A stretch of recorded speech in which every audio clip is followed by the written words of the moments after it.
and then she slowly works out that she's actually AI. She's no longer a human.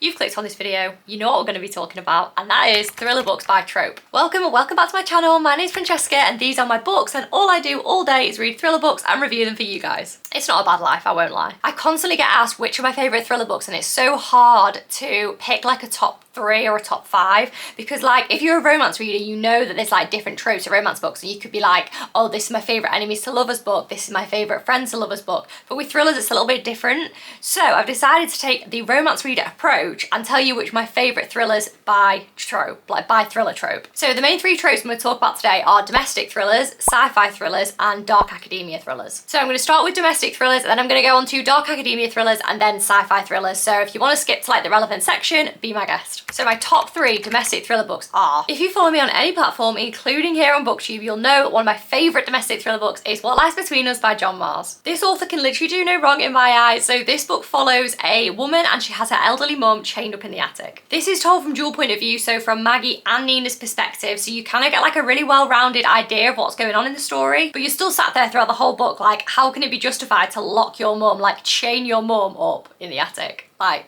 in what world? So you're still questioning this even though you have both points of view. I highly recommend this. It's definitely more on the disturbing side, but if you are into thrillers, you will just really enjoy it. I can practically guarantee it. I put off reading this book for so long and I don't even know why. Like, it was one of those that was sat on my TBR for ages, and now it's like one of my top 5 books of all time. Another brilliant domestic thriller is Hidden Pictures by Jason Rekerlak. So this one does kind of border a tiny bit into the horror genre, but not really. It still is more of a domestic thriller. It's set literally in a house, and it follows a married couple. They have a son called Teddy and they have a nanny that's come in to like look after him until he starts drawing really weird pictures like this one, and then the nanny is just like, hang on a minute. This one really kept me on my toes. The plot twist in this I literally never would have guessed, and I thoroughly really enjoyed it. And then another domestic thriller that I loved was The Only One Left by Riley Sager. So this one follows another care worker, but this time it's set in the 80s and our care worker Kit is looking after an elderly woman called Lenora Hope. So Lenora is a suspected serial killer. It's never been confirmed, but that's what everyone in the town thinks, and that's even what all of the staff working for her think. So she's in old age and she's paralysed, but she really wants to tell her version of events. So she uses a typewriter to explain to this care worker Kit like exactly what's gone on, and she literally like uses one finger to like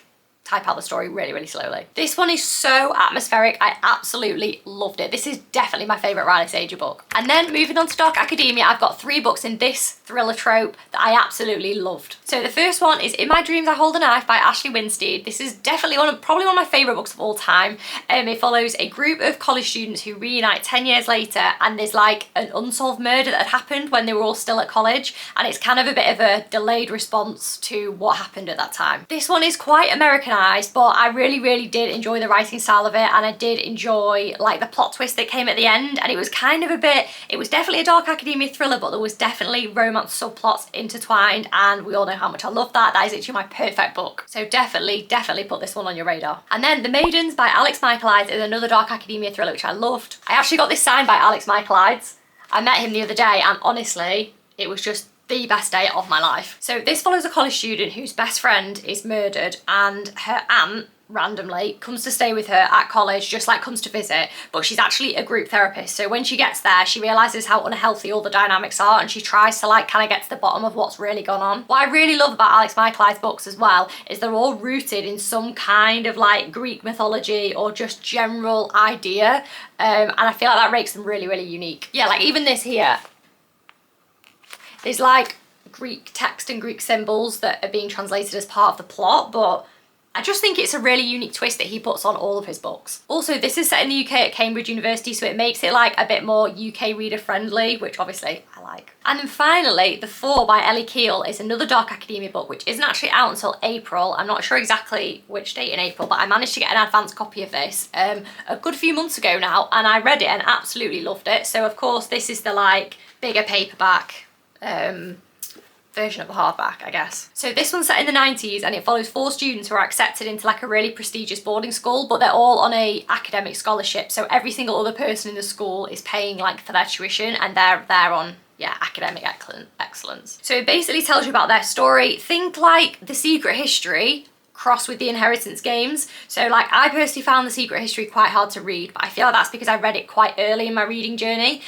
So if you imagine a similar-ish plot to that with a similar idea, but then cross it with the ease to read of the Inheritance Games and almost like the money side of it, that is basically this book. I really enjoyed it. I had mixed feelings when I first finished it, but I did definitely like it overall. And then I've got my top 3 sci-fi thriller books. So this is something that I've only recently kind of gotten into, but these are the ones where I would recommend you start as like a beginner into sci-fi thrillers, but I did rate them all really, really highly. So even if you've read a few already, you still might enjoy these. So firstly, I think everybody's gateway sci-fi thriller book is Dark Matter by Blake Crouch. This follows a guy and the story of like multiple universes, like parallel universes, to try and get back to his wife and son. It opens with him being kidnapped, and then he has absolutely no idea where he is, and then the story kind of unfolds from there. I can't really say much more without spoiling it, because with it being a sci-fi thriller, you can kind of give away the whole plot in a few sentences. This book really surprised me. I think if you go into it blind, you'll enjoy it a lot more. And then Gillian McAllister recently broke out into the sci-fi thriller genre. So she wrote a thriller that goes backwards in time. So it follows a woman who watches her son kill somebody, and then the next day they wake up the day before. So they go to bed like super panicked about what they're going to do, and then when they wake up the next day, the murder's not happened yet. It's a very interesting concept, and it's one of those like really unique thriller books that sits with you, as opposed to like some other thriller books kind of start to merge into one. This one is definitely a standout and one on its own. And then finally, The Perfect Wife by J.P. Delaney. This is another really, really unique sci-fi thriller. So this follows a woman who wakes up in hospital and she has no idea how she got there. She has no idea what's happened. And then her husband comes in like, it's time to go home, like everything's gonna be okay. And then she slowly works out that she's actually AI. She's no longer a human.